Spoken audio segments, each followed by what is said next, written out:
connaissiez, d'abord vous ne connaissiez pas tous, que vous réagissiez un petit peu les uns et les autres sur ce que vous avez vu, l'approche, les compléments d'information que vous pourriez apporter. Benoît, par exemple, c'est à vous. C'est toujours intéressant d'échanger, de comparer un peu nos démarches. On voit qu'on a quand même pas mal de points communs.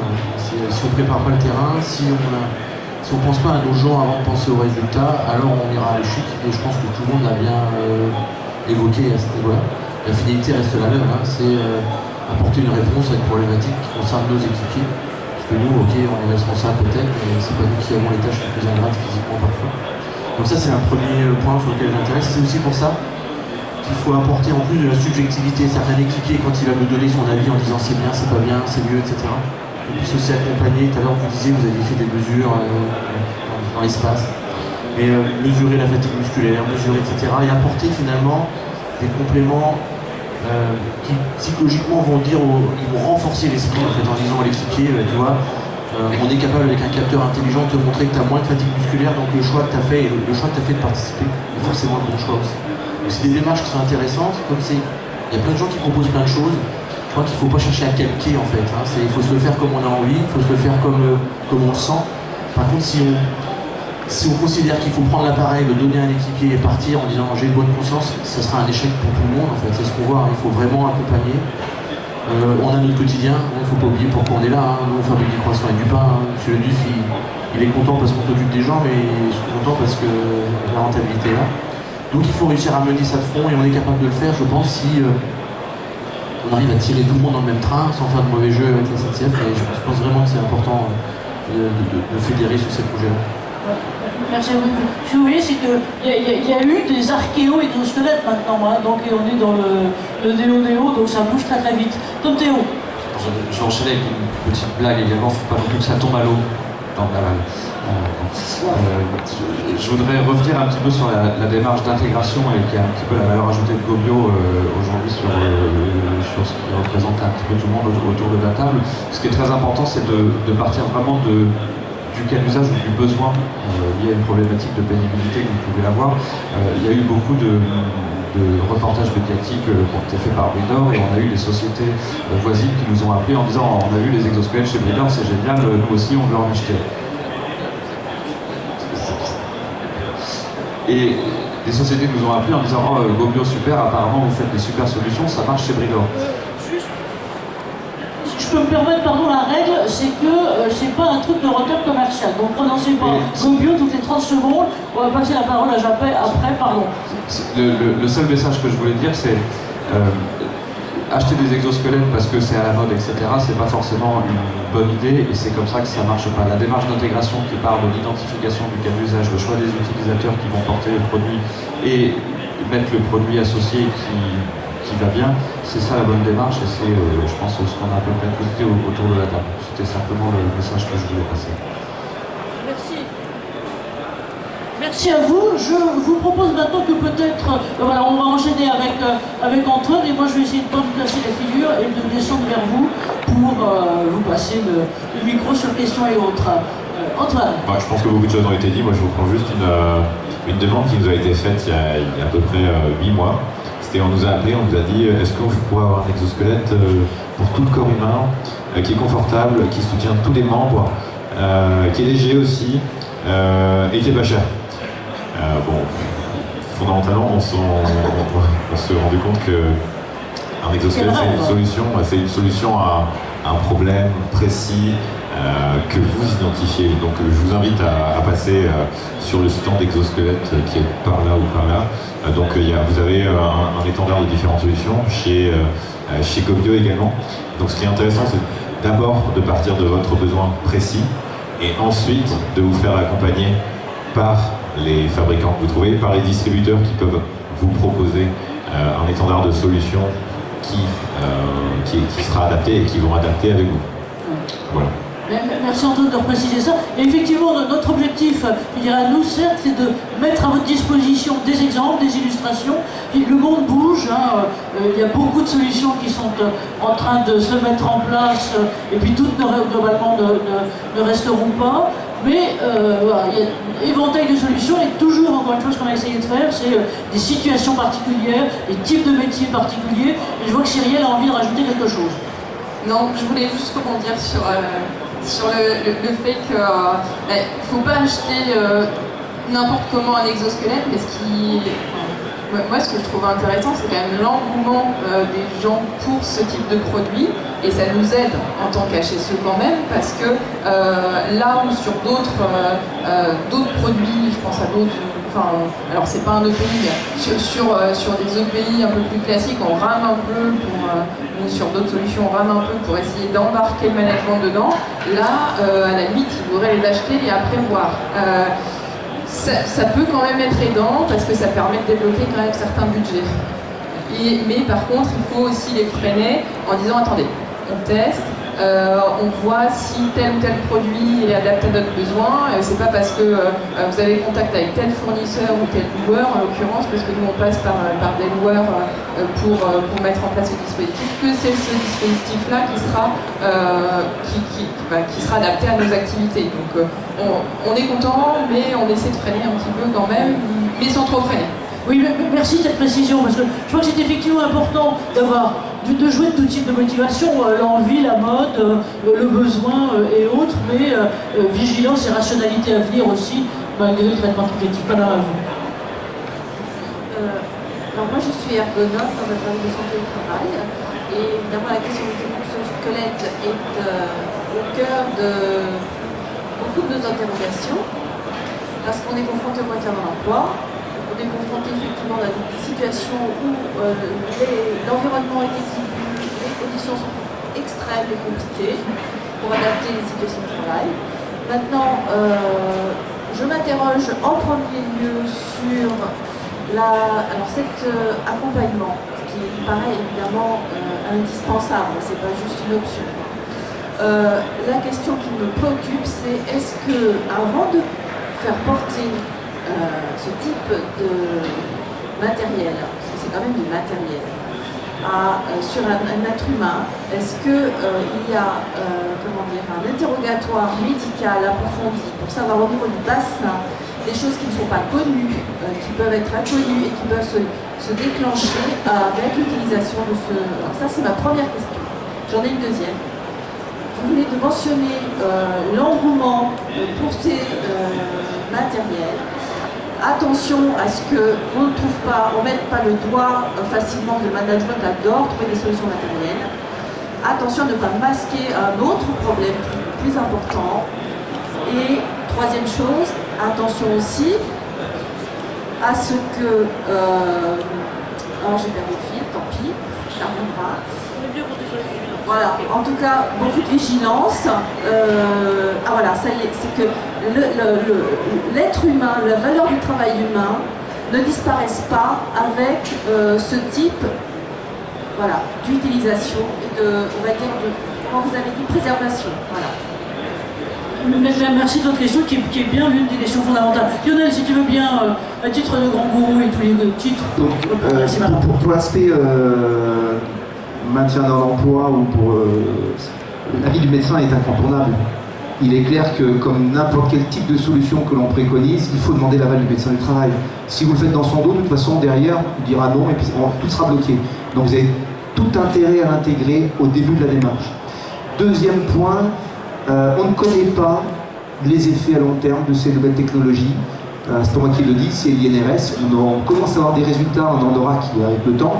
Il faut qu'on soit très prudent. C'est pour ça qu'il faut faire un règle régulier. Il faut associer toujours le médecin, les partenaires sociaux, les différents acteurs, ça c'est hyper important. Et puis ce que je n'ai pas dit tout à l'heure, mais qui pour moi est très important, c'est que vous parlez de solutions matérielles, mais la solution matérielle s'intègre dans une situation de travail. Et de toute façon, encore plus que les autres solutions, la logique exosquelette nécessite de re-questionner le travail. Ça veut pas dire qu'il faut tout changer. Je crois qu'il y a 3 questions, on va les laisser s'exprimer, si vous voulez bien, on va les prendre. Daniel, et puis 2 questions derrière. Bonjour, je suis médecin du travail en service de santé interentreprise. Effectivement, j'ai beaucoup apprécié votre intervention, qui est vraiment très intéressante. Moi, je vais rejoindre aussi Madame dans la question du maintien dans l'emploi et de la désinsertion professionnelle, qui est l'une de nos priorités dans les plans santé-travail. Comme vous le savez, on les années encore à venir. Moi, je me pose aussi la question de comment convaincre un employeur, parce que vous êtes des employeurs magnifiques pour moi, hein. J'aimerais être comme médecin du travail. Le problème, c'est qu'au quotidien, nous, c'est pas du tout ce que l'on retrouve, et que l'on a une certaine opposition dans le cadre des aménagements de poste, de propositions, de solutions, et quel argumentaire pouvons utiliser aujourd'hui? Alors, c'est très neuf, les exosquelettes, hein. Mais moi j'ai énormément de TMS et j'en ai encore fait une avant-hier d'une aptitude pour les troubles musculo-squelettiques et ils sont très contents que je ne demande pas de remplacement en fait, parce qu'ils ne veulent justement pas, ils préfèrent que je mette une aptitude et un licenciement pour une aptitude médicale. Et là il y a un travail de fond à faire au niveau du management et des employeurs aussi pour leur dire qu'il y a des solutions. Et moi c'est vrai que nous on aurait besoin d'aide dessus aussi, sur la communication. Merci Daniel. Alors, Benoît, le temps que j'aille voir monsieur parce qu'on a encore un peu de temps. Je crois ici, je pense qu'aucun d'entre nous est exemplaire en soi. C'est-à-dire qu'on n'est quand même pas non plus. Pas oublier pourquoi on est là. Hein. Nos entreprises doivent gagner de l'argent. Par contre, sans nos gens, on ne va pas fonctionner nos entreprises. Ça, c'est le premier point. L'argument numéro 1, c'est qu'on ne va pas passer nos gens non plus.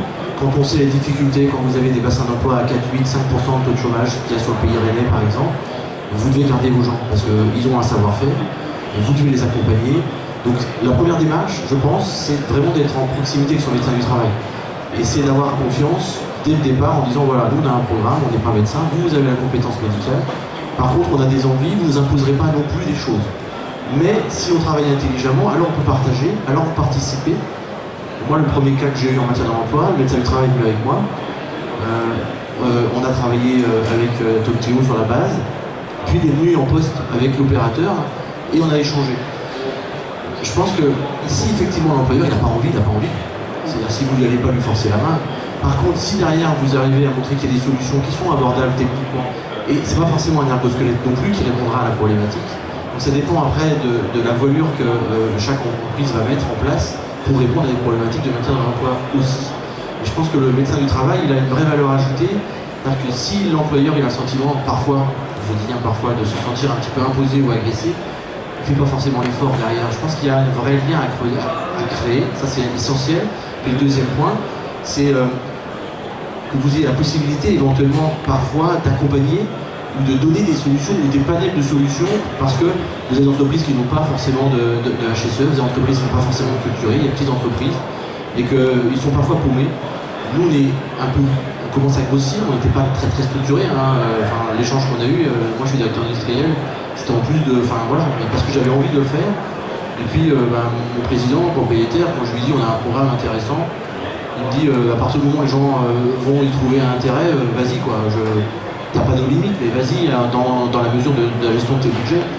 Mais on arrive à trouver des solutions et puis on fait des priorités derrière. Hein. Je pense que chacun ici est capable de se dire je vais pas acheter tel matériel, en contrepartie je vais mettre l'argent sur tel programme. Alors c'est nos choix, mais s'il n'y a effectivement pas d'évolution au niveau des employeurs pour s'ouvrir un peu plus, forcément c'est compliqué pour vous, mais je pense qu'il y a un vrai travail de partenaire à faire. Souvent les services de l'État, on les prend souvent pour des gens sanctionnants, donc l'entreprise se referme. Je dis pas ça pour vous, on peut l'avoir comme ça. Si on n'arrive pas à s'ouvrir et à avoir confiance, alors on rentre dans des difficultés de pouvoir positionner. Mais je pense qu'il y a un vrai travail de partage à mettre en place, et puis lister un peu, pas des grands cas de bail. L'ergosquelette c'est pas la solution à tout. Hein. Nous, Madame disait tout à l'heure, attention, mais quand l'INRS, moi je suis rien de plus content quand mon équipier me dit j'ai pris une demi-heure et quand je me lève le matin j'ai plus de courbature. Il a pris une demi-heure, il n'a pas pris 4 heures, 5 heures, il a pris une demi-heure. Et son collègue me dit mais moi c'est 1 heure parce que moi maintenant à 1 heure je sais que le soir je peux m'endormir bien et le matin j'ai pas mal. Et là on a gagné quand on a fait ça. Donc c'est ça qu'on essaie de déployer aussi. Il faut derrière que l'employeur, mais que ses équipiers soient convaincus qu'il y a du bénéfice commun. C'est ma réponse. Mais merci Benoît de préciser ça. Et c'est vrai qu'on n'est pas dans un monde de bisounours. Alors nous on essaye d'avoir des entreprises exemplaires préfigurantes et puis la diffusion comme ça, c'est de faire en sorte que ça dissémine. Monsieur, vous avez une remarque, une question. Merci madame. Je suis professeur Yeko et je suis médecin du travail en Côte d'Ivoire. Et chez nous, la médecine du travail est à la fois préventive et curative. Alors, je voudrais savoir, face à un travailleur qui présente une lombosciatique avec des troubles de la marche, etc., qu'est-ce que l'exosquelette peut m'apporter? C'est le premier point. Ensuite, deuxième point, est-ce qu'on n'a pas un risque d'intensification du travail? avec l'introduction de l'exosquelette. Enfin, qu'est-ce que ça peut coûter de mettre sur pied une telle démarche et quel peut être l'accompagnement de la CASA, une caisse de sécurité sociale dans le domaine? Alors, Antoine, je ne sais pas si vous pouvez répondre à toutes les questions. Merci, monsieur. Et c'est intéressant de voir, effectivement, ce que souligne monsieur, c'est que dans certains pays, le médecin du travail a non seulement un rôle préventif, mais aussi un rôle curatif. Merci à vous. Alors justement, sur la partie lombo-sciatique, c'est notre expertise. Le fait de venir du médical, ça veut dire qu'on a des résultats cliniques sur l'efficacité, sur la douleur. Donc nous, c'est notre expertise. On sait qu'on sait faire, on a des résultats. Donc là-dessus, c'est quelque chose sur lequel on peut intervenir. Après, vous posez la question de l'intensification du travail. Il faut savoir qu'un exosquelette, s'il est conçu pour rendre l'homme plus fort, il ne sera pas accepté. L'exosquelette, il est là pour préserver l'intégrité du corps humain, et c'est tout. Il ne va pas accélérer, il va pas... Et c'est souvent une demande qu'on a. Alors Cyrielle, oui. Vous compléterez après, parce que là on vous entend pas, on voit que vous allez, allez-y. Je passe juste après. Et ensuite pour la dernière question sur la partie prise en charge, ce qui est intéressant, c'est que des exosquelettes comme le nôtre, ça va venir soulager la douleur, donc compenser un handicap. Donc on l'a fait financer par des missions handicap. L'AGFIP finance également. La CARSAT, c'est beaucoup plus compliqué. La CARSAT, pour l'instant, dit non aux exosquelettes. Et on voit de plus en plus un mouvement où certaines CARSAT sont prêtes à bouger pour des tests, pour des essais. Et je pense qu'il y a une grosse réflexion aussi chez eux sur est-ce qu'on y va, est-ce qu'on n'y va pas. Pour l'instant, c'est non, d'après moi ce que j'ai. Mais de plus en plus, c'est un mouvement qui pourrait amener d'autres choses. Tom Théo, peut-être que tu compléteras. Cyrielle, tu veux dire quelque chose? Oui, Cyrielle voulait compléter, pardon. Sur la partie... On a un otage féminin à la table, alors on en profite, hein, pardon.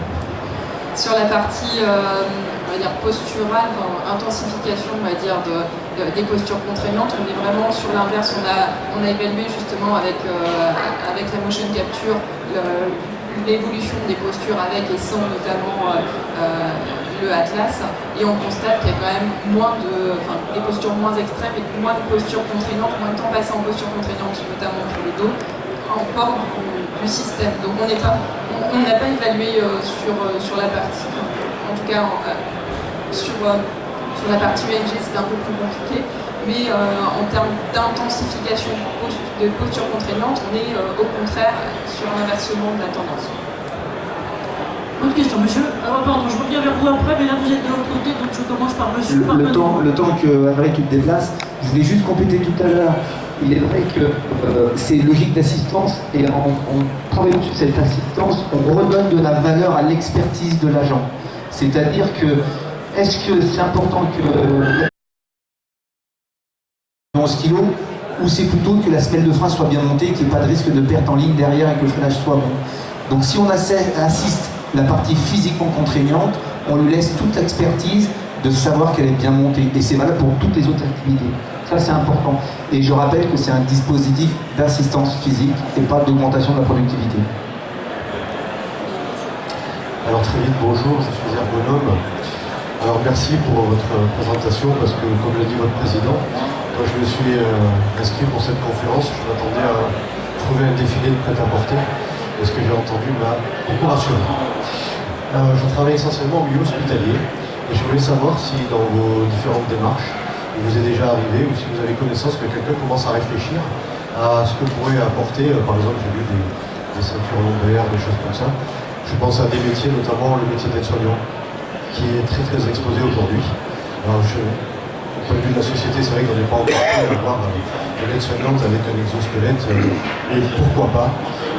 Est-ce que vous avez connaissance que quelqu'un a déjà mené des réflexions dans ce domaine? Alors. Merci de votre question. Je vais commencer par donnez-moi juste par reprendre. En dehors de la France, juste pour exemple, monsieur, au Japon par exemple, vous avez 600 hôpitaux qui sont équipés d'exosquelettes, je dirais pour tout le monde, c'est-à-dire à la fois à destination de ceux qu'on appelle les patients quand on est à l'hosto, mais aussi à destination alors, il y a les chirurgiens, il y a Salaire Idiot, maintenant vous êtes pendant 7 heures autour d'une table en train de découper, voilà.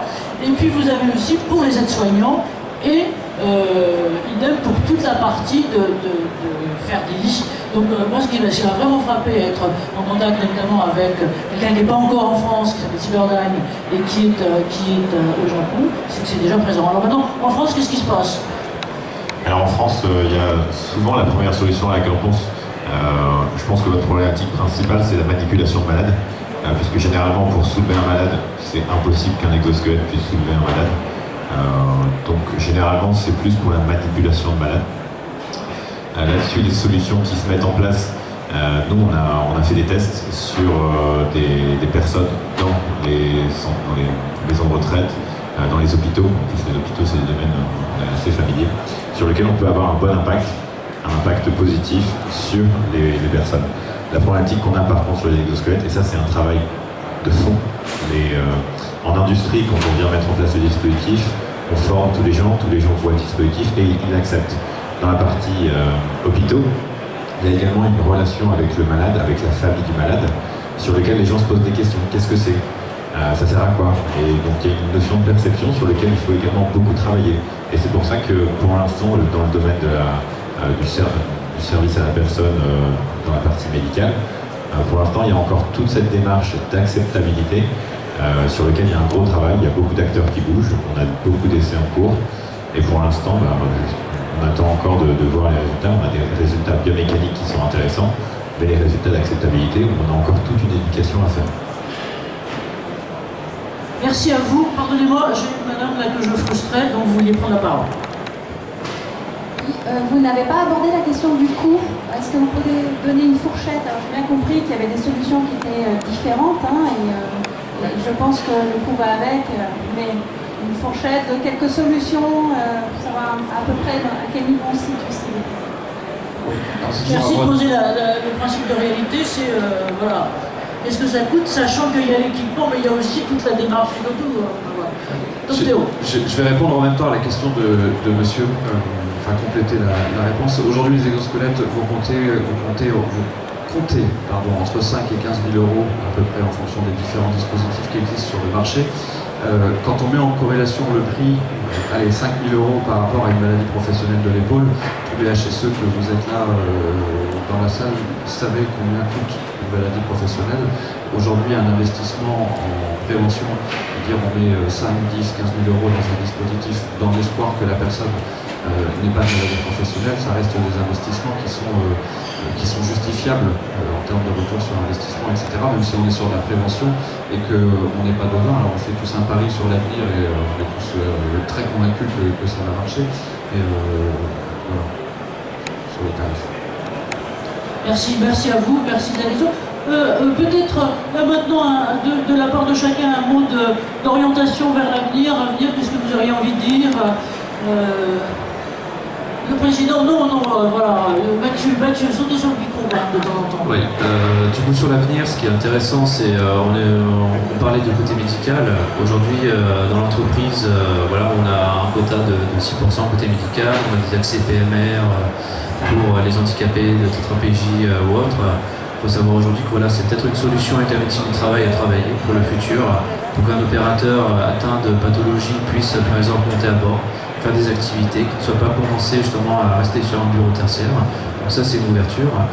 Juste rebondir aussi sur le côté, on parlait tout à l'heure pénibilité, médecine au travail. Il faut savoir qu'aujourd'hui la première évaluation qu'on fait un dispositif, c'est l'ergonomie, et c'est de travailler sur le poste le plus pénible pour après travailler dessus, après sur une tâche ergonomique, si ça ne fonctionne pas dans un deuxième temps, l'exosquelette.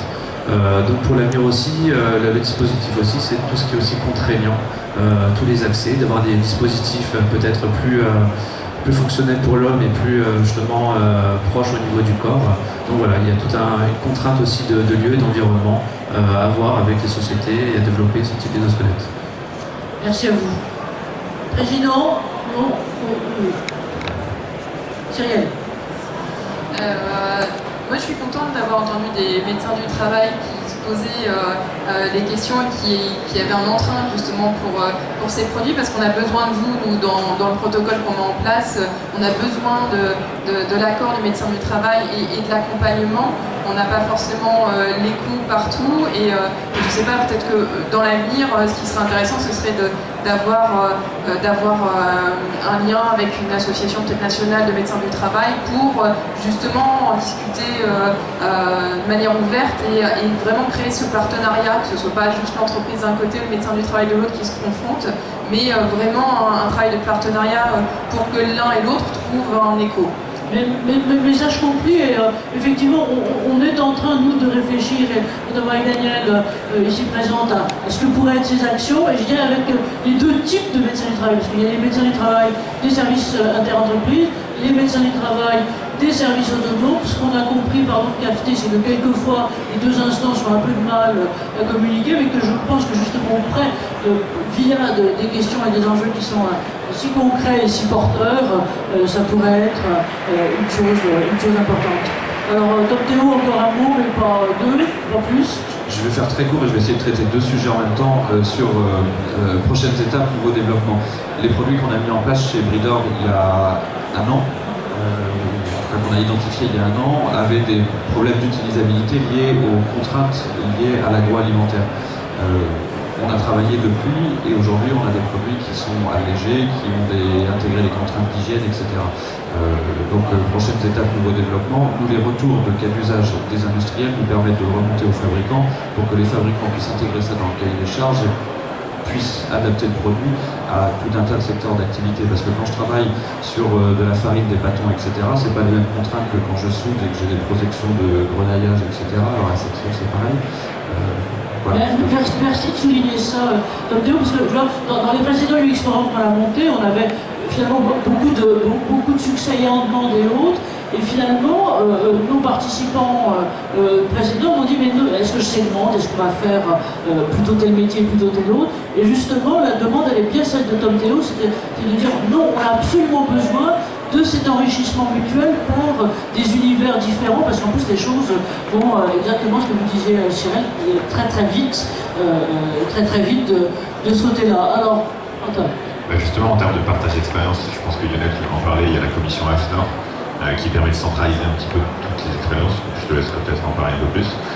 Moi, je parle en tant que vieux électrosquelette, puisque ça fait quasiment, j'ai pas l'air vieux, mais ça fait quasiment 10 ans que je travaille dans ce domaine-là. Les premiers exosquelettes qui sont utilisés dans l'armée, ça fait je pense 10 ans qu'on en parle. Ça fait 2-3 ans qu'ils ont été intégrés.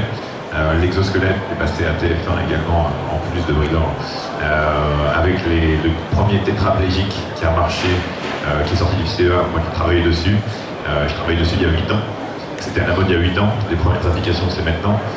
Les exosquelettes, ça fait, dans les exosquelettes dans la santé au travail, ça fait 3-4 ans qu'on en parle. Les vraies applications commencent maintenant. Et Marie avait raison quand on disait que la prochaine étape, c'est les personnes qui ont des problèmes chez eux, donc le particulier. Ça commence, ça frétille, ce sera la mode en 2-3 ans, mais les vraies applications, ce sera dans 8. Donc pour l'instant, ce qui va venir, et ce qui est vraiment on est au point d'inflexion, c'est les exosquelettes pour la santé au travail, puisque les produits sont prêts, les protocoles sont prêts, et il n'y a plus qu'à. Il n'y a plus qu'à la suite. Alors, les mots de la fin, ça sera Lionel, et puis on présente. Moi, je vais vous dire justement, regardons autre chose et ailleurs, puisque là, on a 3 types de solutions qui sont globalement représentées ici. Là, je vous prends la presse qui vient de sortir. Moi, j'aime bien regarder ce qui se passe à l'Est, comme dirait l'autre, et je regarde le service China Morning Post régulièrement. Et là, il y a une espèce de grande foire, de grande fair trade qui a eu lieu autour de ce que vous connaissez peut-être, qui est Alibaba, Taobao en chinois. Et donc, on a un geek qui travaille dessus depuis qu'il a 18 ans et qui a maintenant 25, et qui vient de sortir un truc donc visant exclusivement ce que vous disiez, Antoine, c'est-à-dire visant exclusivement ce qu'ils appellent le marché B2C, donc c'est-à-dire le consommateur. Et là, donc là, vous voyez la démo, alors c'est un truc, c'est marketing, mais ça, globalement, c'est là, et l'idée là étant, pour le consommateur, en termes de coût, madame est partie, mais en termes de coût, ils disent, ben voilà, nous, ça vaut l'équivalent de 4 000 €, voilà ce qu'on est en train de mettre sur le marché, B2C. Donc c'est le signe que je tire de ce côté-là. Un autre aussi qui vient de sortir, donc regardons effectivement à l'est, donc on a intérêt à doper les nôtres, les Français là, parce que là c'est Hyundai, donc ce sont les Coréens, et qui de façon tout à fait intéressante ont développé un exosquelette au Canada, et donc viennent là aussi, ça a 15 jours, en gros, les nouvelles là-dessus de développer les choses. Donc vraiment, je crois qu'on est bien là et on doit les remercier. Il est clair, si vous voulez, que ce qui était intéressant, moi j'ai commencé, pour vous dire les choses, il y a 2 ans, là, quand on a commencé ça, à interviewer notamment les Japonais.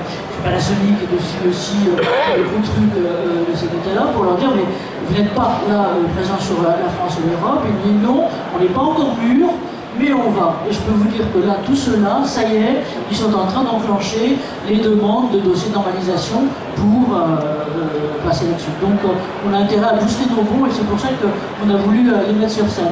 Lionel, à toi et après... Alors, juste pour finir, je pense que cette nouvelle technologie, il faut s'y intéresser. De toute façon, elle est là, elle arrive. Donc on a tout intérêt à être curieux de ce qui se fait. C'est vrai qu'un peu comme Anne-Marie, moi je regarde un peu ce qui se fait un peu à droite, à gauche. Donc il faut être curieux, il faut être prudent. Il faut vraiment se faire accompagner ou développer une démarche propre à l'entreprise. C'est ce qu'on a fait, on fait en interne. Mais voilà, il faut vraiment le faire avec les bons acteurs de l'entreprise en interne. Et il ne faut surtout pas aborder l'exosquelette comme l'objet qui va résoudre tous les problèmes. Ça ne que participe qu'à une certaine partie et ça va être complètement intégré dans une démarche. Merci à vous. Le président, pas plus de 30 secondes parce qu'on est en train de se faire engueuler. Bon, on arrive à la conclusion. D'abord, un grand merci à tous nos intervenants et puis merci à vos questions. On a bien vu qu'il y avait 2 sources de promotion, de demande des exosquelettes. Une source, c'est les conditions de travail. Et une autre source, c'est le maintien dans l'emploi. Conditions de travail, c'est un peu plus général. Maintien dans l'emploi, c'est un peu plus spécifique à l'homme. Ces 2 sources sont présentes et elles vont maintenir la pression pour qu'on apporte des solutions. Et le panel que vous avez écouté et vos questions ont toutes montré que l'inquiétude un peu éthique qu'on a et l'homme derrière la carapace, c'est ce qui ne va pas disparaître. Et on achète des carapaces, on oublie l'homme. Bah, écoutez, j'espère que le débat vous a montré qu'au cœur de toutes les réflexions de ceux qui ont parlé aujourd'hui, il y a l'homme, bien sûr, en première place, derrière toutes les solutions qu'il faut apporter pour améliorer les choses. Voilà, un grand merci à vous. Merci, vous nous les applaudissez parce qu'ils ont été géniaux, ils viennent de loin et autres. Merci et merci à vous de votre support. Donc, merci.